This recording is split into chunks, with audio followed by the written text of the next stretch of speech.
looking into the sun. I'm squinting, but as you can see, I'm right at the entrance to the Burning Coal Vein campground.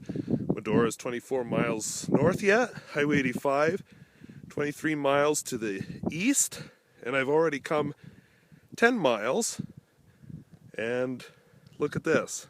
I'm sacrificing for you. I'm standing in snow that deep because the ditches are full. Except it's not drifted as badly here in the forest.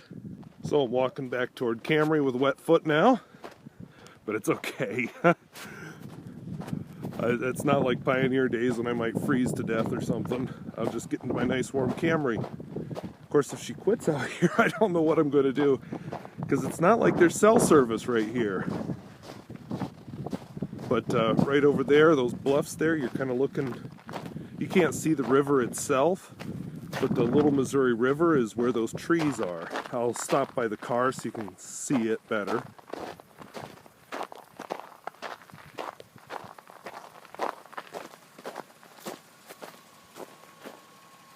Yes, there's a motor running. I left the car running because I wasn't worried about somebody stealing it. So, Little Missouri River is over there. And we are in the Badlands. So I stopped the car right here. I'm at the Bear Creek part of the Mattahay Trail. This is a Bear Creek trailhead. Sorry, I sort of jumbled that. And I've kind of wanted to do this, and I just got inspired because I'm right here. And of course, an iPad camera doesn't pick this up the best. This is my landscape. There's my car. Hide the license plate. There's what else is around. So yeah, I'm going to keep going that way. So if somebody comes along, they're probably going to think I'm off in the bushes. But anyway, it's kind of an amazing time we live in when you think about it. We're living in a time when some guy in a rural part of North Dakota, way out in the middle of nowhere, is talking to you right now via the computer. I was thinking about this the other night. I was writing to a guy and noticed, hey, two of the inks on this look the same. Well, one of the inks was purchased in Japan, from Japan, I should say. I purchased it here in the United States. One was from Germany. I was writing with a Dutch prototype pen with a Knox nib, which I'm not sure where they're from, on Tomoe River paper. I could reach over and find my Czechoslovakian vintage pen. You know, it was kind of wild when I started thinking about it. We're in an amazing time as far as products. You know, that's really cool. But what's more amazing are the people. Now, this is going to be horrible, so I'm going to stand in front of the sun. Well, that didn't work as well as I thought it would. I just want to change the background for you. Anyway, we're living in an amazing time when people can talk to each other over these long distances. And I don't think we always stop to appreciate just how lucky we are to be living now. The guy I was writing to was in Texas. I met him through the internet. You know, he's fountain pen reviewer Larry Barones, and yeah, I just never would have even known he existed if it weren't for the internet. So, yay, 21st century. So I hope this picks up. I felt like a change of background. Anyway, it's an amazing time for communication. You know, I did a video, which is probably posted now, about why you should be doing pen reviews, but really what I want to see are your diverse parts of the world, diverse viewpoints. You know, instead of being surrounded by the people who are where you live, I'm walking backwards, which is always risky. Instead of being surrounded by all the people where you live, you know, find out what else is out there and share it. Share what's around where you live with other people. This is amazing. So do you have Badlands where you live? Most of North Dakota doesn't, but my part does. You know, it's just dirt. You know, it wouldn't survive somewhere where it's really wet, but it survives here in North Dakota. Now I'm being brave, not as brave, and walking forward. But, you know, what about your viewpoint on a lot of things? That's why I just want to see people, their interests. Maybe you like beadwork, maybe you do watercolors, maybe you do wood carving, maybe you're a gardener. There's so many different things you could be sharing. I share fountain pens and a little bit about gardening in North Dakota. Maybe you want to share something else.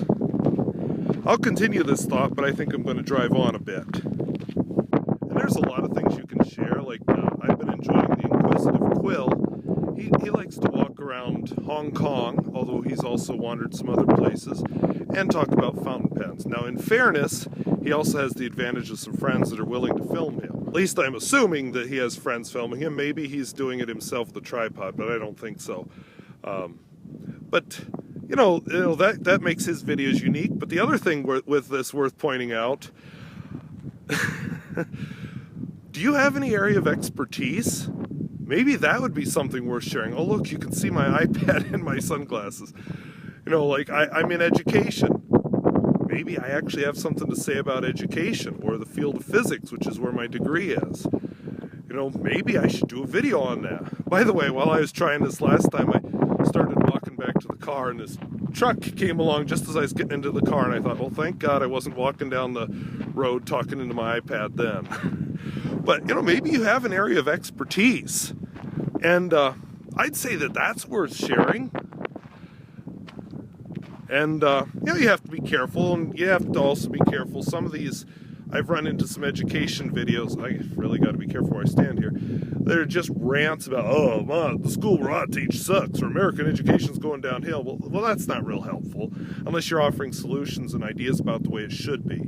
So, do you have an area of expertise?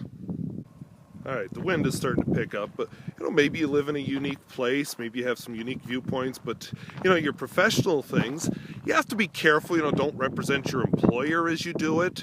Represent your own view as a teacher, or as a doctor, or as a nurse, or as an insurance provider, or as a police officer, or whatever you are. I left my car running, so I had to walk away from it. Not that it's that loud. I mean, it's 17 years old now, it's still running well. But anyway, so maybe you have some expertise. Maybe you've developed in a hobby. There's lots of possibilities, and I just would love to hear your voices. Maybe you live in a part of a country that people don't hear about as much, like me. How often do you hear about, North Dakota's been in the news this year because of the pipeline, but basically we're out of the news and people don't know we exist, and people don't think of what's around me as the United States. They think of New York City and Washington, D.C. I think of my foreign exchange student coming over here. Did he expect to get plopped down in rural North Dakota when he came here? I kind of doubt it. I haven't asked him if he was disappointed. I think that would be kind of mean. But he's gamely putting up with it if he doesn't like it. So, there's Italy. We think of Rome and Venice. Why not these small towns in Italy? There are some cool ones I'd like to see someday. So, get your voice out there. And we'll see where else this goes. This is going to be kind of a vlog made in little pieces as I do this shopping trip on the way to Dickinson the long way. And there is a possibility you'll be like me.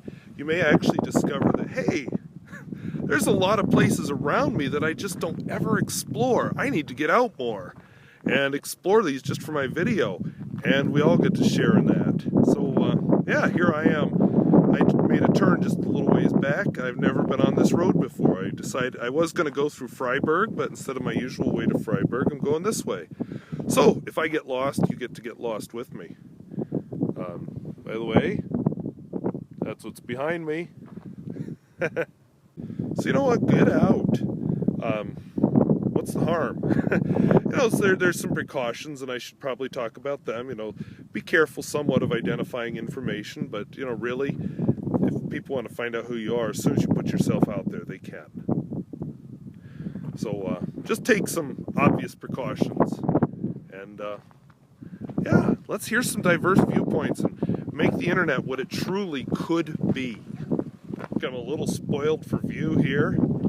I'm just trying to decide what to photograph, if I can.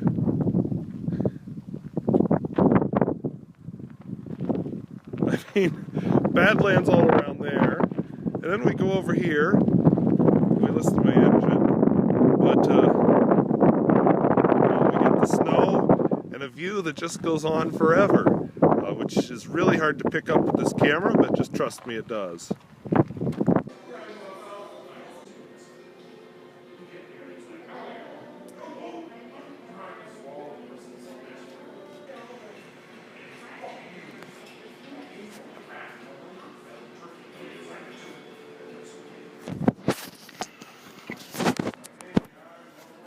Alright, so it's now Sunday.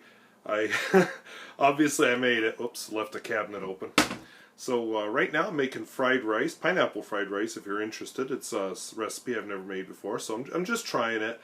And yeah, I thought I would finish up that whole thing in, wandering around Dickinson or something, but it didn't turn out that way. I had supper at in Belfield at Trapper's Kettle, which is kind of a unique looking restaurant. I won't say it's the best food around, but it's a little bit nicer place. Well, I couldn't quite bring myself to talk to the iPad, and I couldn't even really bring myself to film much. So you'll see a quick flash. You saw a quick flash of me, and you saw a quick flash corner of the salad bar, which is in a canoe-shaped thing. But anyway, my kitchen kind of looks like I'm a hoarder again because I'm doing some work, and I bought the groceries. I've been busy all day, and I haven't put all of them away yet. So yeah, it's just kind of a mess in here. So got the rest of the house in order, and now the kitchen needs work. But we'll get there. And yeah, the fried rice, pineapple in it. I just chopped an onion. I'm not crying because I have a way I chop onions. I'm a lot better at that now. And yeah, so as far as this whole video is concerned, I suppose my main point was just get your unique viewpoint out there. Sometimes religion and politics can get people in trouble. Like if I told you who I voted for president, although you can probably guess, some of you are going to say, "Oh, well, unsubscribe." But yeah, it doesn't matter which one I were to say. I could lie and say I voted for the other one. Same thing would happen. But just you have skills, you have knowledge. I was watching a video today. Now, I do not own a dryer. I line dry everything, and yes, even in the winter, I line dry it in the basement because it's dry here and I can. But it was a neat video on how to reduce your heating and cooling bill in your house. Now, I don't have a cooling bill because I don't have air conditioning either, but still, it was a neat idea because he put the air intake for the dryer up in the attic. And I just thought, what a cool idea, because you suck in that hot air to help dry your clothes. In the summers, that keeps your house cooler. I used to have a house, we had a true attic with windows in it. In fact, that was the original bedroom for the house, was up there. And so I would open up the window, and I put an exhaust fan in it. It had an intake and an exhaust. It was a double fan. And it kept the attic cool, and that house had air conditioning. Well, once I started doing that, it hardly ever ran. So, neat idea. But I see my rice for the fried rice is almost done, so I better stop and complete this little video in a minute or two. Alright, so yeah, using frozen vegetables with the corn and the peas, but I had no peas this summer. I planted them, they just didn't grow. Corn I didn't try this year. Carrots sadly are not mine. They were another fail this year. That's the sauce. It has some soy sauce, let's see, sesame oil, ginger powder, white pepper, garlic and onions. Sadly, I've used up all of my onions, so these are now store-bought onions. I did not grow garlic, although I wish I would have. This is some pineapple, canned. I did not grow it. And it's small town North Dakota, so yeah. And then there's ham underneath it and green onions. And over here, I've got the olive oil starting. The pan must still be wet. I washed it right before this. And in here I have brown rice. The rice, I'm trying a new recipe. What I did with the rice is I boiled it for 30 minutes, and then I poured off the water, and then I let it steam for 10 minutes. So I'm past the 10-minute mark. So I'm going to do some cooking now, and we'll see what happens. Cooking the onions 3 to 4 minutes. There's garlic in there too. This is a full onion. 2 cloves of garlic. And yeah. This is kind of fun stirring while I look at it on the iPad instead of in real life. It's like, I don't know, like playing a video game, and I don't play video games. And the kids, my students, make fun of me for how out of touch I am with the video game world. So this is the fried rice. We'll see how it tastes, but this is supper. And I'll finish this whole thing up after supper. Alright, so I have eaten supper. It was not like fried rice you get in a restaurant, but it was actually pretty good as long as you're not looking for a restaurant like fried rice. And now my plan is I'm going to film two reviews. I'm going to film a Malarkey pen review, and I plan to film a notebook review. And we'll see, I may do another one yet while I have all the equipment at home. We'll see. So, yeah. So, message of this long, rambling, pieced together video is share your expertise. Let's see who you are. Let's see what's out there. Use this potential of YouTube to communicate. No subject is too trite. You have your people out there. So, yeah, I would just encourage you to. Boy, it's really hard to film into an iPad because I don't know what to look at. Anyway, I would encourage you to film your videos, whatever they are, and share with the rest of us. And, really, let's see some of these parts of the world that we don't normally see. So I thank you for watching. We'll see you later. Bye-bye.